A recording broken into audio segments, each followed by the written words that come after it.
organizadas en un tiempo máximo de 2 minutos por cada uno de los candidatos. Habrá dos, vamos a llamarle moderadores, que serán el doctor Miguel Martínez Trujillo y la doctora María Alcalá de Jesús. Ellos se encargarán de recoger sus papeletas y revisar que las preguntas cumplan con este objetivo, de que ustedes puedan realmente hacer una consulta directa a los candidatos sobre la problemática de la facultad y cómo mejorarla. Voy a dejar en palabras del licenciado Elidier Romero algo muy importante. Él es miembro de la Comisión Especial de Consejo Universitario de Auscultación y les va a explicar sobre cuál es la misión que tiene esta comisión del Consejo Universitario. Gracias y bienvenido. Gracias, director. Buena tarde a todos. Como lo señaló el señor director, represento a la Comisión de Auscultación, obviamente formada dentro del seno del Consejo Universitario, y en ese sentido nos corresponde estar al pendiente y al frente de este tipo de eventos que obviamente tienen un tinte o debe ser democrático. Los hemos estado acompañando desde el inicio de la convocatoria y posteriormente el registro, ahora el tiempo de lo que es parte de la propaganda, obviamente lo que ustedes solicitaron, que me da mucho gusto, que tiene que ver obviamente con esta exposición de ideas, y posteriormente el día de mañana que será la jornada, y obviamente acompañarlos hasta ver o observar los resultados o las opiniones. Recuerden que es un proceso de auscultación, son opiniones que de una forma u otra tienen su peso, que es la voz de ustedes de una forma o de otra. Y ya para no abusar del micrófono y del preámbulo, porque el tiempo es oro, recuerden que a las 18 horas tenemos que retirar la propaganda, es como el tiempo de veda, para posteriormente prepararnos para el día de mañana. El arte de la disertación es algo que nos debe de caracterizar. Recuerden que estamos en tiempos electorales y he escuchado varios comentarios al respecto, y yo creo que ustedes como comunidad deben de tener una categoría muy especial. Nos comentaron que esta facultad es muy peculiar, muy positiva, muy propositiva, y qué mejor comenzando con este tipo de ejercicios. Recuerden que el tipo de ejercicio como el que se está llevando el día de hoy, que se va a iniciar con los aspirantes. Recuerden que son aspirantes todavía, hasta que ya se lleve a cabo el proceso serán ya ahora sí candidatos ante el Consejo Universitario. Recuerden que en ese tipo de elementos deben de tener mucho hincapié en lo que tengo que hacer y responsabilidad. En este tipo de contextos son los factores emotivos. Ustedes van a checar, van a valorar a los interlocutores, la valoración obviamente del público, que son ustedes, y la oficialidad del lugar, que es obviamente la Facultad de Biología. Como lo señaló el señor director, debemos tomar muy en cuenta 3 aspectos básicos, que es el respeto a la dignidad humana, que todo tipo de diálogo debe de prevalecer, la tolerancia y obviamente entender lo que viene a ser la falibilidad que puede tener a lo mejor uno de los aspirantes, eso hay que también respetarlo, y la flexibilidad en torno al tema. Y ya para cerrar, me voy a permitir, no sé si es necesario señalar cuáles son las reglas del juego, por así decirlo. Previamente se mandó un escrito indicando cuáles son las reglas en este sentido. Primero, el presidente del Consejo Técnico de la Facultad, el señor director, realizará la presentación del foro, que es lo que se acaba de realizar, y posteriormente el moderador hará la introducción, que es en mi caso. En segundo punto, cada aspirante iba a disponer de 10 minutos, pero se acordó que para aprovechar el tiempo se va a contar con una ronda de 20 minutos para que ustedes, en este caso a través de sus papeletas, empiecen ustedes a aportarle esas preguntas. Los compañeros maestros moderadores lo que van a realizar o hacer es analizar el tipo de pregunta para que sean obviamente en orden. Esa pregunta en lo general, cada uno de los aspirantes tendrá la oportunidad de llevar a cabo la respuesta. Si no mal recuerdo, quedamos con un tiempo de respuesta aproximadamente de hasta 3 minutos por cada uno de los aspirantes. En ese sentido, creo que la cuestión en relación a quién va a ser el primero, señor director, ¿es un volado? Adelante. ¿Quién pide?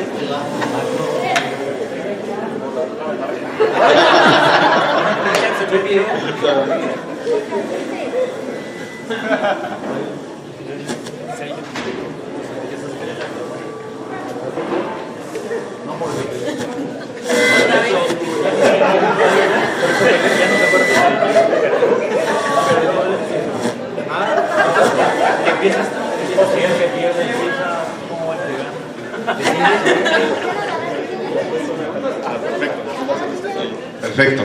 Bueno, entonces vamos a comenzar con este mecanismo. Me da mucho gusto, los felicito a todos, sobre todo por el interés y por favor, de eso se trata. Recuerden que la democracia deliberativa, una de sus funciones es de que todos tengan la oportunidad de participar en esta toma de decisiones. Así que muchísimas gracias por su atención y adelante, el tiempo es de ustedes. Si quedó claro, ya poder hacerle llegar las preguntas que tengan. No sé, el doctor Miguel Martínez está por acá y doctora María Alcalá de Jesús.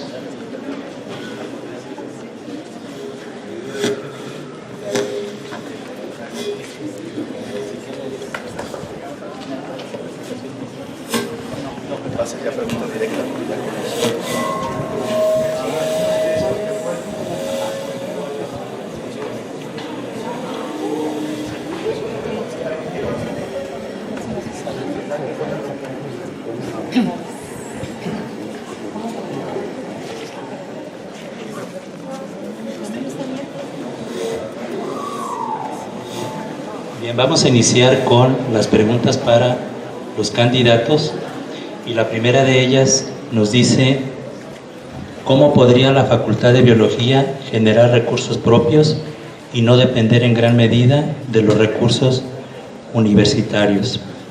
Inicia contestando el doctor Juan Manuel. Buenas tardes. Bueno, nosotros pensamos que la mejor manera de generar recursos es aprovechando todas las fortalezas que tiene esta facultad. Tenemos laboratorios que tienen la posibilidad de generar servicios externos y que podríamos, mediante un esquema perfectamente organizado, digamos, ofrecer estos servicios y hacer que ingresaran más dinero para poder tener la posibilidad de fortalecer otras actividades de la facultad. Sabemos que dependemos nada más de estos dos presupuestos, que es el presupuesto ordinario que le asignan a la facultad y los ingresos que esta misma genera por los cobros de los que ustedes estudiantes aportan, básicamente. Entonces, bueno, la mejor manera, pensamos, de hacer que la facultad tenga ingresos generados, pues a través de la prestación de servicios, ¿no? Como muchas otras facultades lo hacen. Es algo que, bueno, no hemos explotado. Hay ejemplos en la facultad que sí han hecho esto, como por ejemplo el Laboratorio de Biología Acuática, en donde ofrecen servicios, interaccionan con la comunidad y tienen la posibilidad de incrementar, por ejemplo, infraestructura y, bueno, e ir comprando más equipo, ¿no? Entonces, si queremos favorecer a nuestros estudiantes, bueno, lo que tenemos que hacer es que tenemos que voltear hacia afuera y ver qué servicios podemos ofrecer.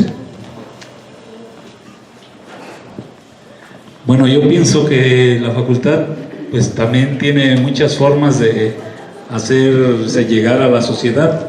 Una es por medio de ofrecer productos y servicios, aparte de lo que la universidad puede producir, canalizarse a los mercados, a los consumidores, y con eso poder obtener recursos para salir adelante y conjuntar con las otras formas de entrada de dinero que tiene la universidad, con el presupuesto que le da la universidad, con los ingresos propios, incluyendo sus productos y servicios.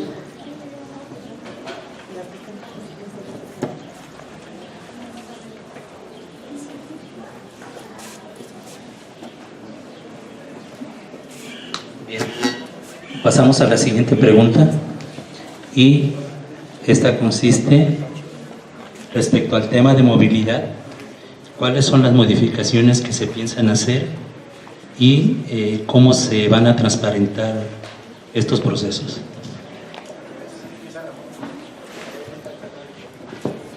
Bueno, respecto al tema de movilidad, pues es un tema importante.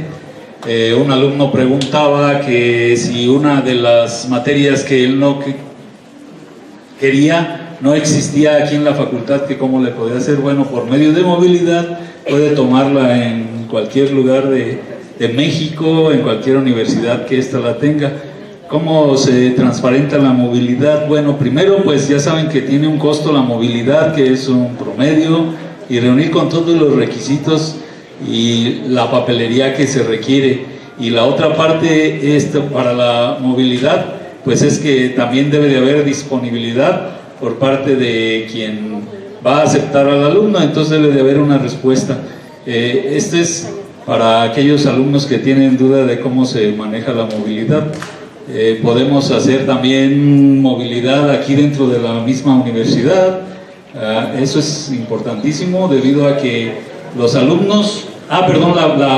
¿Cómo se va a hacer lo de la transparencia de la movilidad? Pues es de acuerdo a cómo los alumnos lo requieran, de acuerdo a como las facilidades que se les vayan prestando, el tiempo en que vayan aplicando para la movilidad. Y en algunos casos ya saben ustedes que no todos también son aceptados en movilidad, por eso entonces nosotros tenemos que estar al pendiente de cuáles son aceptados y apoyarlos con todos los requisitos que ellos necesiten. Muy bien, sí.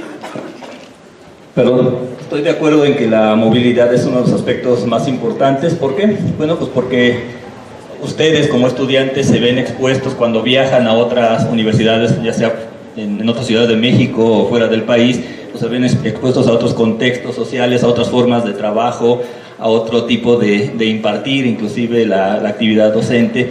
Entonces, pues obviamente apoyarlo es muy importante.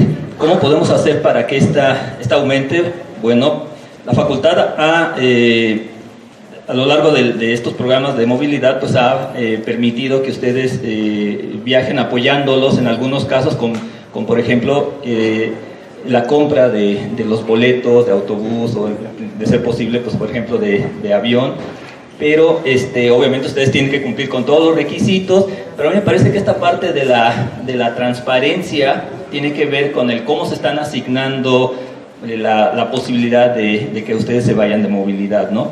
Pues por ejemplo, algunos alumnos se han acercado con nosotros y nos han dicho que ellos cumplieron con todos los requisitos, cumplieron con los promedios, cumplieron con entregar toda su documentación a tiempo, pero que a la hora de, por ejemplo, asignación, cuando se trata, por ejemplo, de becas que vienen de instituciones como Santander para hacer una movilidad en el extranjero, no queda claro a quiénes se las asignan y bajo qué condiciones, ¿no? Entonces yo creo que la facultad, la nueva dirección, debería de tener una relación muy precisa con quienes se encargan de hacer esa selección, para que de tal manera quede bien claro cómo estas van a repartirse y a quiénes van a llegar y bajo qué criterios, ¿no? Yo creo que eso es bien importante, ¿no?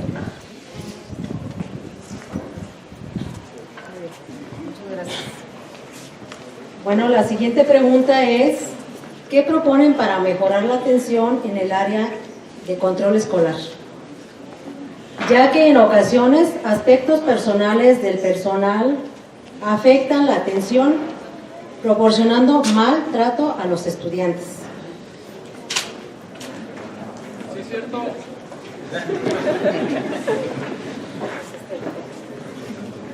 Bueno, yo creo que uno de los aspectos que se tienen que trabajar de manera muy importante por la nueva dirección tiene que ver con el desarrollo de valores y de el entendimiento de que todos aquí estamos para prestar un servicio, ¿no?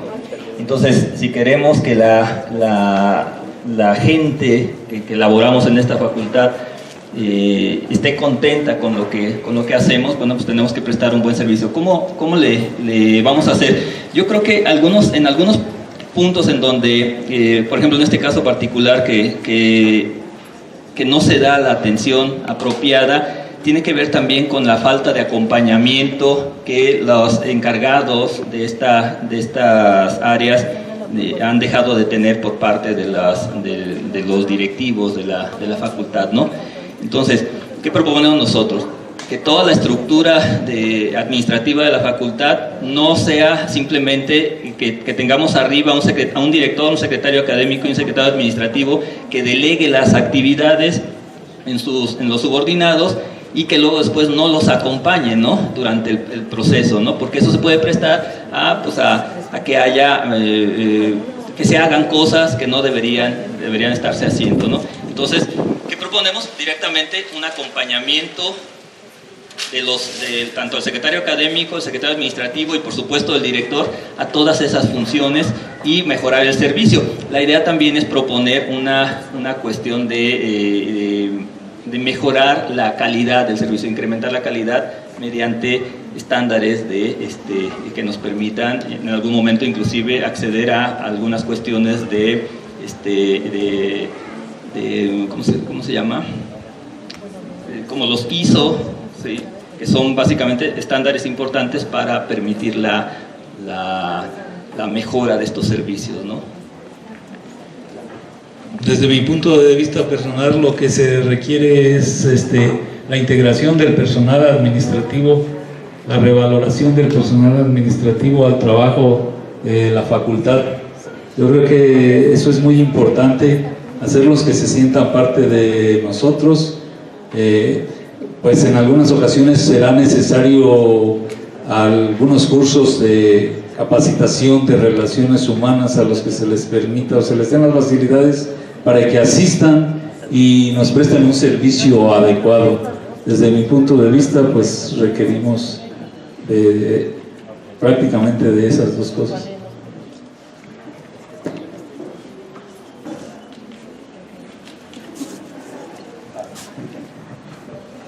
Bien, otra pregunta que nos plantean es respecto a la elección de horarios, cómo se va a hacer y cómo dicen aquí, pues evitar que haya oscuridad, pero bueno, lo interpretamos en términos de cómo se va a planear esto de la elección de horarios, considerando pues que hay dos planes de estudio todavía.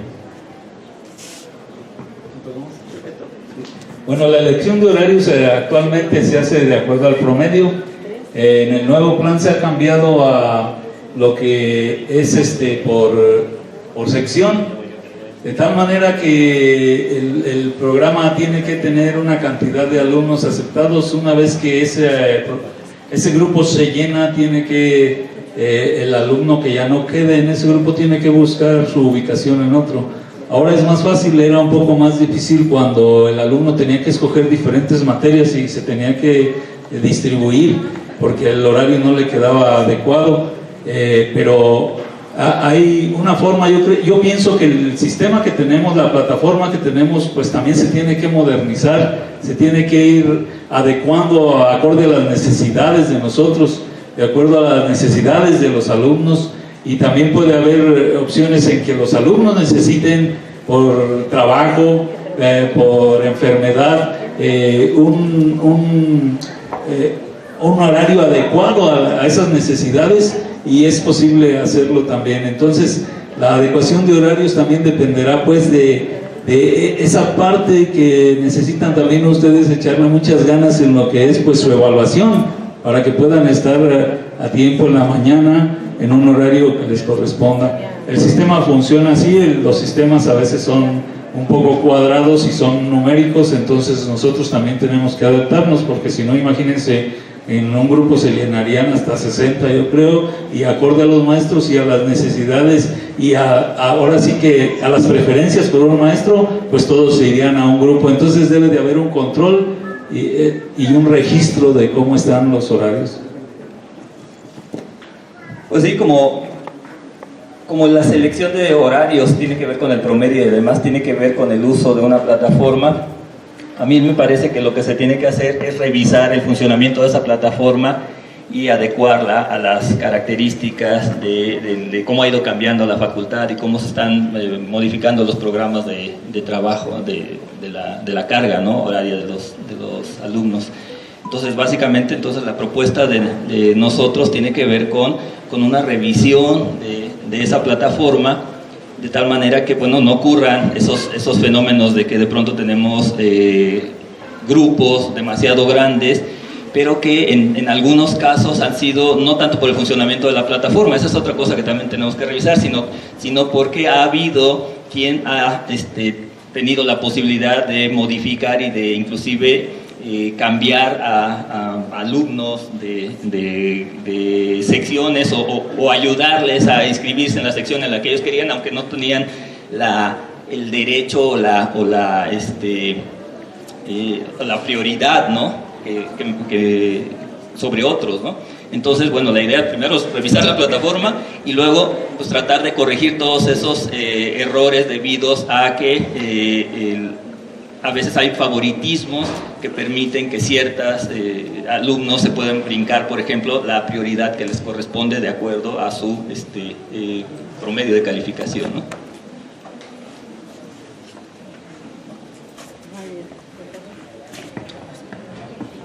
Una pregunta más. ¿Cuáles son sus propuestas para el mejoramiento de infraestructura, tanto a nivel de licenciatura como de posgrado?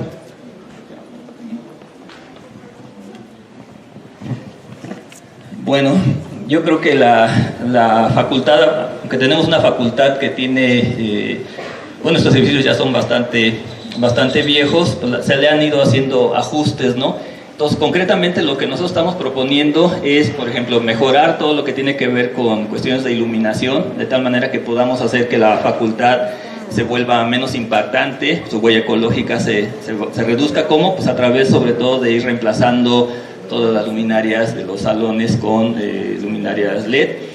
Formar una conciencia entre los alumnos y entre los profesores de que si no es necesario prender una luz, pues no la prendo, ¿no? O sea, si es de día y hay suficiente iluminación, bueno, tenemos que no usar la energía eléctrica. Eso es por un lado.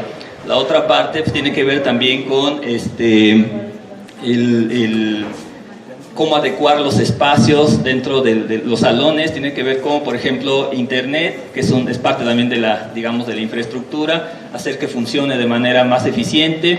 Los salones deberían tener conexiones para que por lo menos el profesor pueda conectar su computador directamente a internet, pueda tener cañones ya disponibles directamente en el salón, empotrados en el techo, pantallas adecuadas también que funcionen. Bueno, existen muchas tecnologías también como estas televisiones inteligentes, estos monitores inteligentes que permiten también, o pizarrones inteligentes que permiten escribir sobre ellos y mandar lo que está en el pizarrón a una página web donde se puede descargar, etcétera. Todo eso se puede mejorar. En el posgrado pues sí tenemos un gran rezago, tenemos un solo salón de posgrado.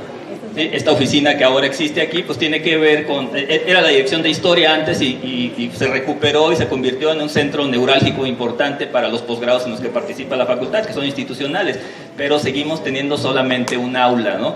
Entonces, ¿qué es lo que se tiene que hacer? Pues hacer gestión para construir un edificio de posgrado de la facultad o en conjunto con las DES a la cual pertenece la facultad, la DES a la cual pertenece la facultad, de tal manera que se pueda construir un edificio de posgrado en donde tengamos espacios más dignos, ¿no? Para trabajo en esos programas. Y bueno, creo que eso sería. Bueno, como ven, nuestra infraestructura requiere de mucho mantenimiento. Se encuentra en este momento en un estado estático la infraestructura, por lo tanto,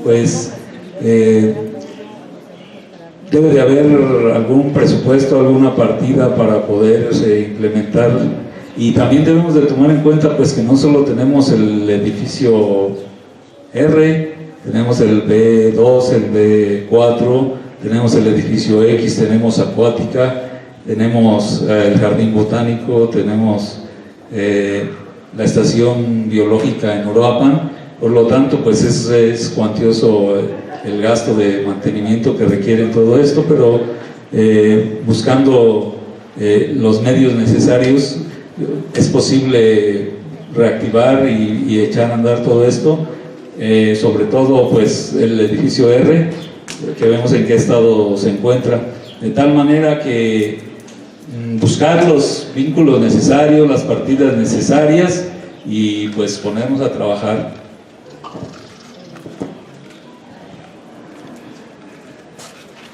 La siguiente pregunta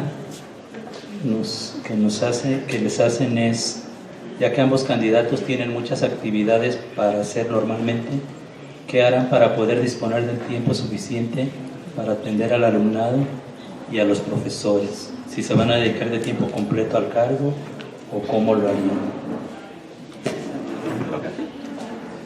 En realidad, pues hay una estrategia que se maneja a nivel de la universidad para poder ser director o para tener cualquier puesto administrativo o académico.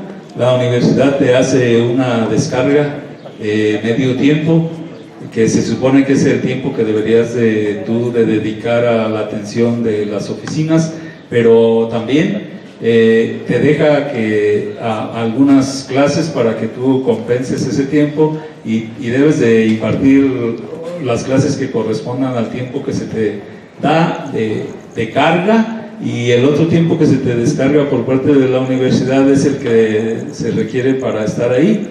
Sin embargo, es un trabajo muy demandante que no solo requiere de ese tiempo, sino que requiere de un tiempo más. Entonces también en algunas cuestiones, en algunos momentos, pues o tienes que salirte y dejar ahí la oficina para poder dar clase, o sacrificar en algunas ocasiones la clase.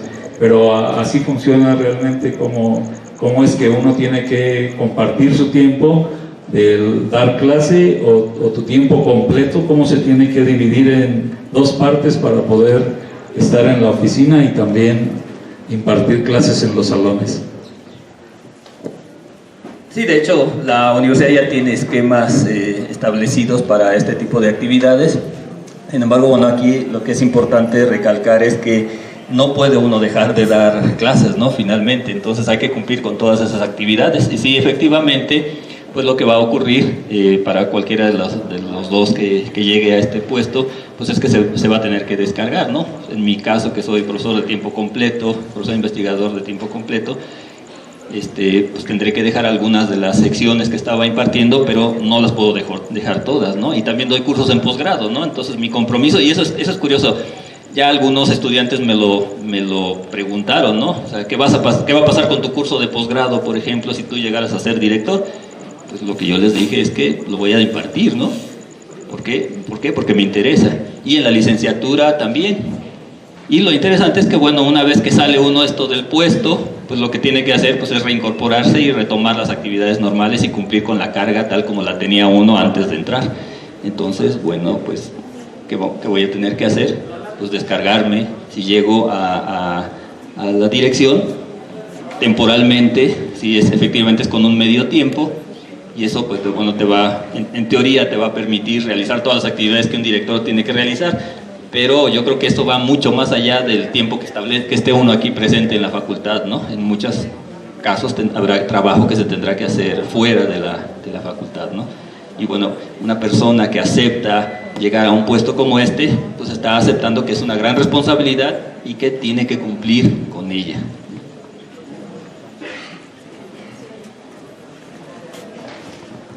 Una siguiente pregunta es, ¿existe alguna posibilidad de brindar apoyo a los alumnos para los viajes de prácticas?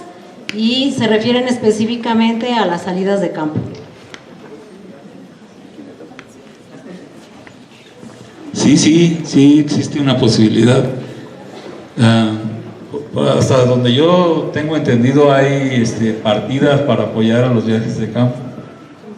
Y pues solamente es cuestión de aplicarla.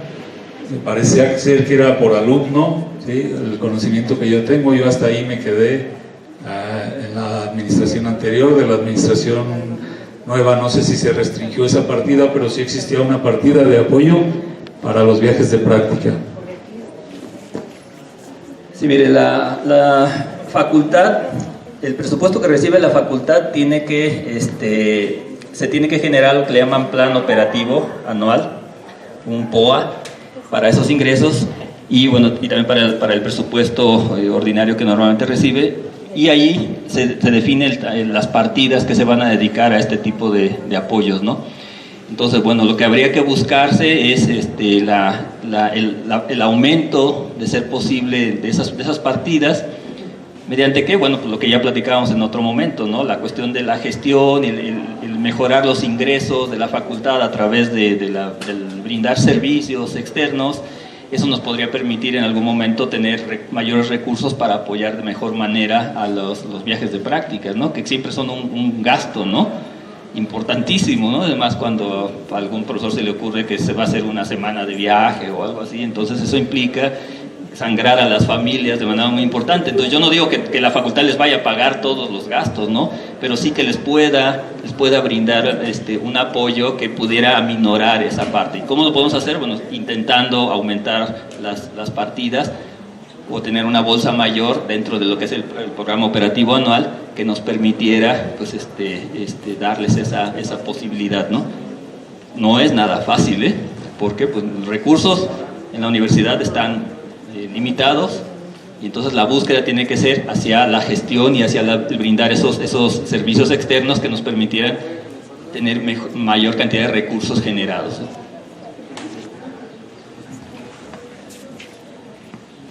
La siguiente pregunta dice, ¿qué harías para implementar la educación ambiental primero en la facultad y posteriormente en el resto de la universidad?